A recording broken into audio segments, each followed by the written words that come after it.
አሜሪካ የፊልም ታሪክ ውስጥ አይኮኒክ ከሚባሉ አክተሮች መካከል ሞርጋን ፍሪማን አንዱ ነው። ታዲያ አሁን እድሜ ልኩን ዝነኛ የነበረ ወይንም ደግሞ የታወቀ ሰው ሊመስላችሁ ይችላል። ነገር ግን የሞርጋን ፍሪማን ህይወት ሙሉ ለሙሉ የተለየ ነበረ። አሁን ላይ ያለውን ዝና ሊያገኝ የቻለው 50 ዓመት ሲሞላው ነው። ከ50 ዓመት በፊት ማንም ሞርጋን ፍሪማንን አያውቀውም። እድሜ ልኩን አክተር ለመሆን ሲሞክርና ሲደክም የነበረ ሰው ቢሆንም ብዙ ሪጀክሽኖች ያጋጠሙት ሰው ነበረ። አብዛኛውን ጊዜ ሮሎችን አይሰጡትም ወይንም ደግሞ ዋና የሚባሉ ገጸ ባህሪያቶችን ይከለክሉት ነበረ። ነገር ግን ሞርጋን ፍሪማን ምንም አይነት የህይወቱ ቦታ ላይ በቃኝ ወይንም ደግሞ መንገድ ልቀይር ብሎ አስቦ አያውቅም። በነበረበት መንገድ ላይ ፐርሲስት አድርጎ ጥርሱን ነክሶ ለመቀጠል ሊወሰነው። ታዲያ አሁን የድሮ ህይወቱን መለስ ብለን ስንቃኘው ዩር ቱ ኦልድ የሚባል አክተር ነበረ። በቃ በጣም አርጅተሃል ወይንም ደግሞ በጣም ትልቅ ነህ ይባላል። በዚህ ምክንያት ነው እንግዲህ ሊዲንግ ሮሎችን ሊሰጡት ያልቻሉት። ለዋና ገጸ ባህሪ የምትሆን አይነት ሰው አይደለህም ነው የሚባለው። ስለዚህ እንደ አጃቢ አክተር ከኋላ እያስገቡት ትናንሽ ሮሎችን ይሰጡታል። ያቺን ፓርት ብቻ የተውንና እንግዲህ ወደ ኖርማል ህይወቱ ይመለሳል ማለት ነው። ህይወቱን የመራው በዚህ መንገድ ነበር። ሞርጋን ፍሪማን እንደተናገረው ከሆነ በአንድ ወቅት በጣም ዲፕሬስድ የሆንኩበት ጊዜ ነበረ። ድባቴ ውስጥ ገባሁ። ይሄ ነገር ግን የምር ያዋጣኛል ብዬ ቆሜ እንድጠራጠር ያደረገኝ አጋጣሚም ነበር ይላል። ምንም እንኳን እንደዚህ አይነት አጋጣሚዎች ቢያጋጥሙትም እሱ ግን ለመቆም ምንም አይነት ምክንያትን አልፈለግም። እያንዳንዱን እርምጃ የበለጠ እያጠነከረ አለፈ። ፐርሲስት የማድረግ ምሳሌ ልንለው እንችላለን። ያገኘውን እድል እየተጠቀመ እንግዲህ እድሜው 50 ገባ ማለት ነው። 50 ዓመት ሲሞላው ነው እንግዲህ ህይወቱ ሙሉ ለሙሉ የተለወጠው። እስከ ዛሬ ድረስ ሲመኘ የነበረውን ሊዲንግ ሮል ሊያገኝ ቻለ። ዋና ገጸ ባህሪ ያደረጉት። የፊልሙም ርዕስ ድራይቪንግ ሚስ ዴይዚ የተሰኘ ፊልም ነበር። ታዲያ በዚህ ፊልም ላይ የነበረው ትወና ሙሉ ለሙሉ ህይወቱን ቀይሮለታል ማለት ይቻላል። አሁን ላይ ሞርጋን ፍሪማን የተሰኘውን ስም ከሰማችሁ በጣም ዌል ሪስፔክትድ ከሚባሉ አክተሮችና አይኮኒክ ከሚባሉ ፊልም ስታሮች መካከል እንደሚያነሱት ትመለከታላችሁ። ከተወነባቸው ፊልሞች መካከል ዘ ሾውሻንክ ሪደምፕሽን እና ሚሊዮን ዶላር ቤቢ አንዱ ናቸው። በትወና ብቃቱም ኦስካርን ሊያገኝ የቻለ ተዋናይ ነው። አክተር የሆነ ሰው ሁሉ በመጨረሻ ደረጃ ትልቁን አገኘው ሊለው የሚችለው ነገር እንግዲህ ኦስካር ነው።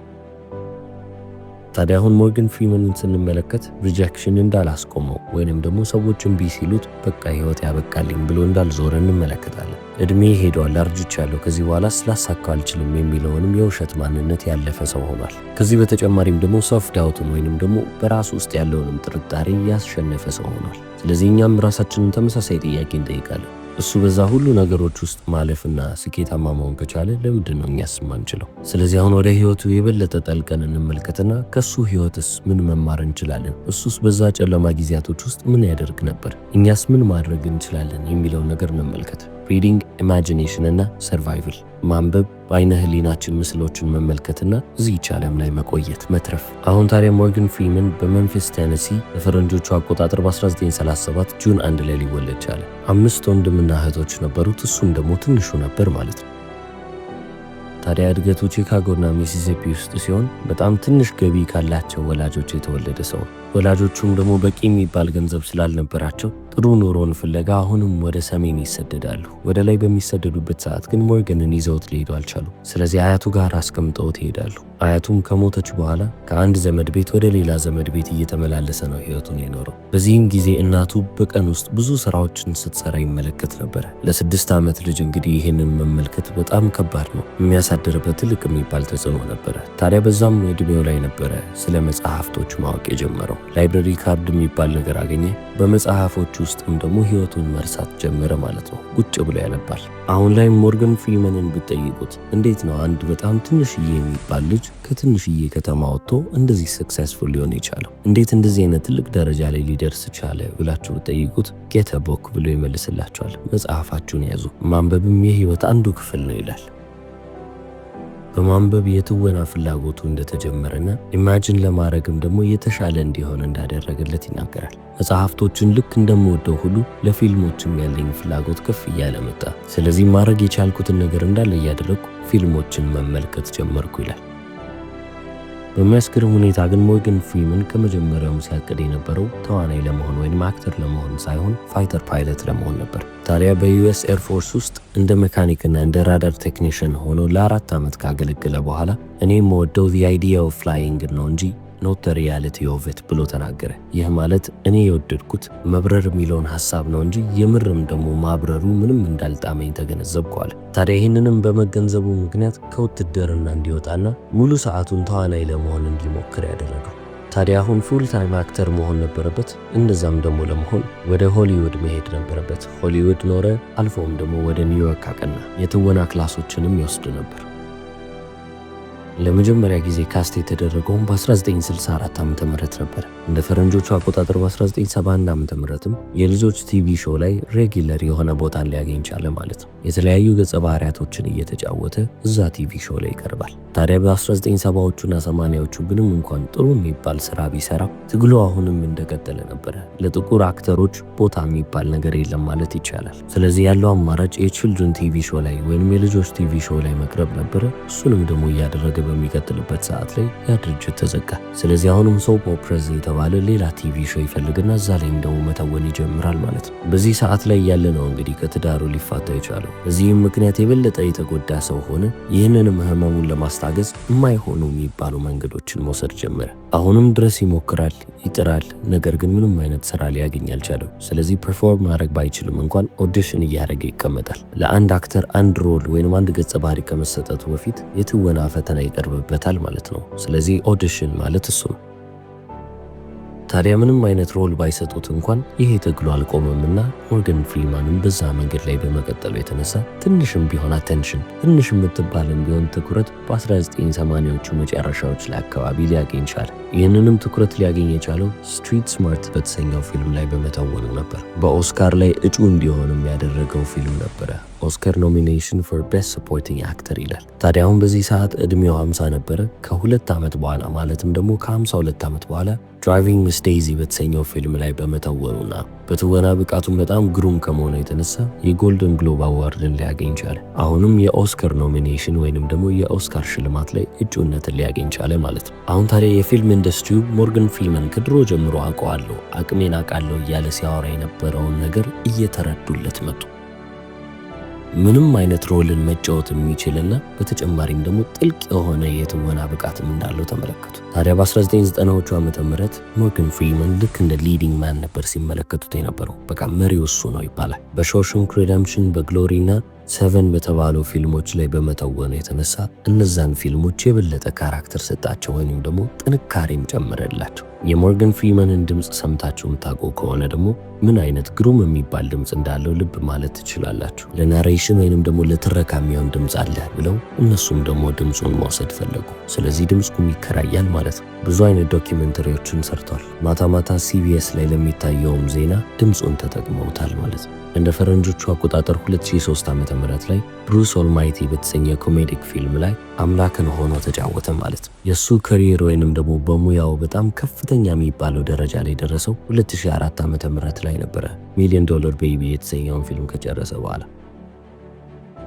ኦስካርንም ሊሸለም የቻለው በዚህ ምክንያት ነበር። ከዚህም በተጨማሪ ደግሞ ኔልሰን ማንዴላን መስሎ የተወነበትም ፊልም ነበረ። እንደ ፈረንጆቹ አቆጣጠር በ2016 ዓ.ም የጊዜው የአሜሪካ ፕሬዚደንት የነበረው ባራክ ኦባማ ለሞርጋን ፍሪመን ናሽናል ሜዳል ኦፍ አርትስ ይገባሃል ተብሎ ተሸለመ። ይህም ሽልማቱ የመጣው እዚህች ምድር ላይ ላደረጋቸው ወይንም ደግሞ ለዚህ ለመዝናኛው ዓለም ላበረከተው ዋጋ ነበር። ሕይወቱን እንደዚህ ከኋላ ሆናችሁ ብትመለከቱትና እንዴት እንደመጣ ምን እንዳሳካና አሁንስ ምን ላይ እንዳለ ስትመለከቱ ምናልባትም ትንሽ ስኬቱ ዘግይቶበታል ልትሉ ትችላላችሁ። እሱ ግን ይህንን እውነታ ኢምብሬስ የሚያደርግ ወይንም ደግሞ ወዶ የተቀበለ ሰው ነው። ሰክሰስ ካምስ ዌን ኢት ካምስ ብሎ ተናግሯል። ስኬት የሚመጣው ሲመጣ ነው እንደማለት።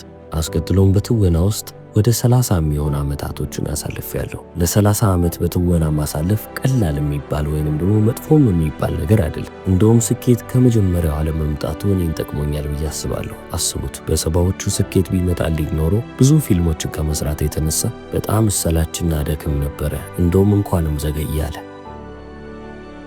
አሁን ታዲያ እንዴ ስኬት ካገኘ በኋላ ምን አደረገ? ህይወቱ ላይ ሰብስታንስ ያለው ወይንም ደግሞ ጠቃሚ የሚባለው ነገር ምንድነው ካላችሁ በሚሊዮን የሚቆጠሩ ዶላሮችን ለበጎ አድራጎቶችና በተጨማሪም ደግሞ ኤጁኬሽናል ለሆኑ ነገሮች አውጥቷል። በልግስናውም ብዙ የሚባል ክብርንና ብዙ የሚባል ምስጋናን ሲያገኝ እንዲህ ብሎ ተናግሯል። ይህንን ልክ እንደ በጎ አድራጎት አልመለከተውም። እኔ እንደማስበው ከሆነ ይህንን ነገር ማድረግ አለብኝ። ማገዝም መርዳትም እኔ ማድረግ ያለብኝ ግዴታ የሆነ ነገር ነው እንጂ ቻሪቲ አይደለም ወይንም ደግሞ በጎ አድራጎት አይደለም ማለት። አብዛኞቹ የበጎ አድራጎት ስራዎቹ ሙሉ ለሙሉ ማለት ይቻላል የሚያተኩሩት ኤርሊ ኤጁኬሽን ላይ ነው። ልጆች ገና ከልጅነታቸው መማር ያለባቸውን ነገር ተምረው ማለፍ አለባቸው። የአንድ ሀገር ወይንም ደግሞ የዓለምም ባክቦን ወይንም ደግሞ የጀርባ አጥንት እነሱ ናቸው ይላል።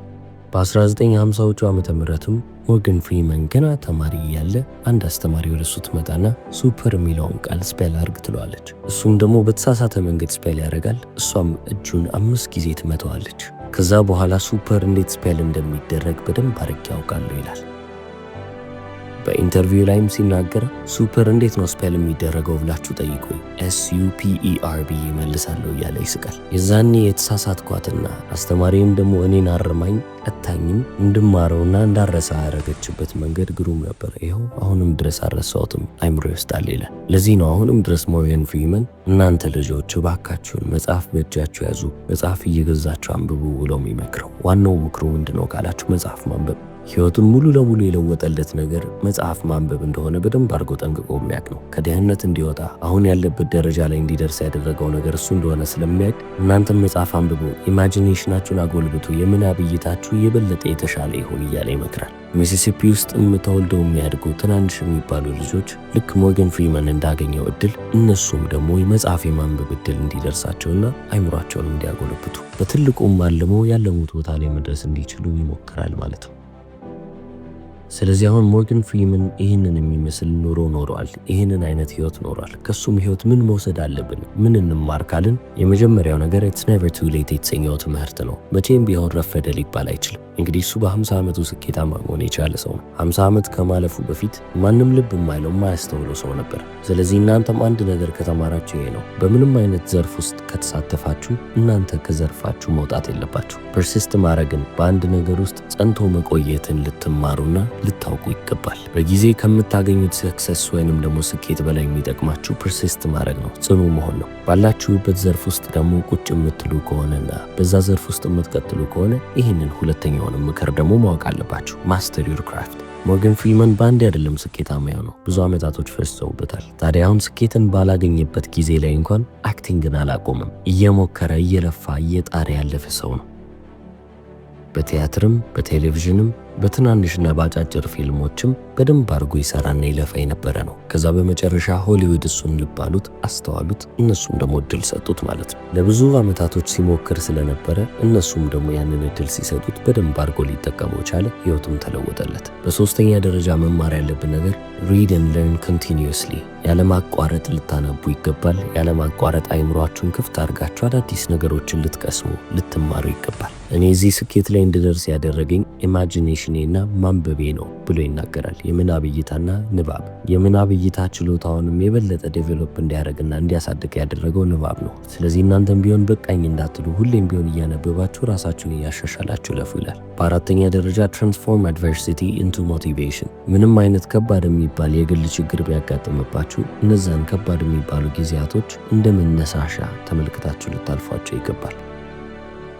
እሱ በህይወት ውስጥ ገና ከልጅነቱ ፈተናን ሲያይ ያደገ ነው። ከእናቱ ጋር እንኳን ያደገ ልጅ አይደለም። በተጨማሪም ደግሞ ስትራግል በሚያደርግበት ጊዜ እንዲህ ከፍ ዝቅ በሚልበት ጊዜ እንኳን ትዳሩን ሊያጣ ችሏል። ሆሊውድ ውስጥም መግባት እችላለሁ ወይ፣ የምርም አክት ማድረግ እችላለሁ ወይ የሚልበትና ራሱን ቆመ የተጠራጠረበትም ጊዜ ነበረ። እነዚህ ሁሉ የሚያስቆሙት ወይንም ደግሞ ፈተና የሆኑበት መሰናክሎች ናቸው። ነገር ግን እሱ ምንድን ያደረገው ካላችሁ ቆም ብሎ እነዛን ሁሉ ፈተናዎችና መሰናክሎች ወስዶ እንደ ተነሳሽነትን የተጠቀማቸው። ሁሌም ቢሆን ሀምብል የሆነ በትህትናው የሚታወቅ ከማንም በላይ ነኝ የማይል ዝም ያለ ሰውና በጣም በሰው ዘንድ የሚከበርና ተወዳጅ የሆነ ሰው ሆኗል። አምስተኛውን ቴክዌይ እንመልከት። ጊቭ ባክ አዝ ዩ ራይዝ ይላል። እድገታችሁ በጨመረ ቁጥርና ከፍ ባላችሁ ቁጥር ወደኋላ ዞር ብላችሁ ያላለፉትንም ወይንም ደግሞ በመንገዳቸው ላይ ከበደኝ ያሉትንም ማገዝና ለነሱም ደግሞ የሆነ ነገር ማድረግ እንዳትረሱ። ሞርጋን ፍሪመን ከትወና ሙያው አልፎም ደግሞ ከህይወቱ በአጠቃላይ ያገኛቸውን ነገሮች ይዞ ለራሱ አላረግም። ዞር ብሎ ብቻ